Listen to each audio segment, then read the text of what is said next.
Parliament का सरमाई इजलास पीर से शुरू हो गया है। ये सेशन 22 दिसंबर तक चलेगा। दोनों ऐवानों में 19 दिनों के दौरान 15 इजलास होंगे। जैसे ही आज वज़ीर आज़म नरेंद्र मोदी लोकसभा पहुंचे, एनडीए के अरकान पार्लियामेंट ने उनका पुरतपाक इस्तकबाल किया। अरकान पार्लियामेंट ने नारे लगाए, बार बार मोदी सरकार, तीसरी बार मोदी सरकार। इजलास शुरू होने से पहले वज़ीर आज़म मोदी ने अपोजिशन से अपील की। उन्होंने कहा कि इंतखाबात में हार का गुस्सा ऐवान के अंदर ना निकालें, पार्लियामेंट में मुस्बित बहस होने दें। वहीं लोकसभा में कार्रवाई शुरू होते ही अपोजिशन के अरकान पार्लियामेंट ने बैनर लहरा दिए। इस पर स्पीकर ओम बिरला ने कहा कि ऐवान में प्ले कार्ड नहीं लाए जा सकते, ऐवान कवायद के मुताबिक चलेगा। दूसरी तरफ राज्यसभा ने आम आदमी पार्टी के रुकने पार्लियामेंट राघव चड्ढा की मुअत्तली मनसूख कर दी। वो अगस्त 2023 से मुअत्तल थे। इसके लिए बीजेपी एमपी जीवीएल नरसिम्हा ने तजवीज पेश की थी।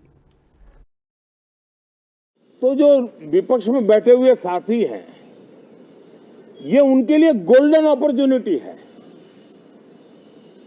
इस सत्र में पराजय का गुस्सा निकालने की योजना बनाने के बजाय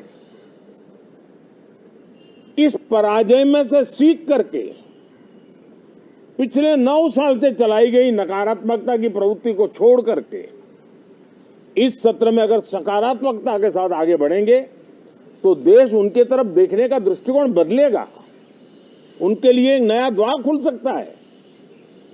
और वो विपक्ष में है तो भी उनको एक अच्छी एडवाइस दे रहा हूं कि आइए, सकारात्मक विचार लेकर के आइए। अगर हम 10 कदम चलते तो आप 12 कदम करके फैसला लेकर के आइए। हर किसी का भविष्य उज्जवल है, निराश होने की जरूरत नहीं है, लेकिन कृपा करके बाहर के पराजय का गुस्सा सदन में मत उतारना।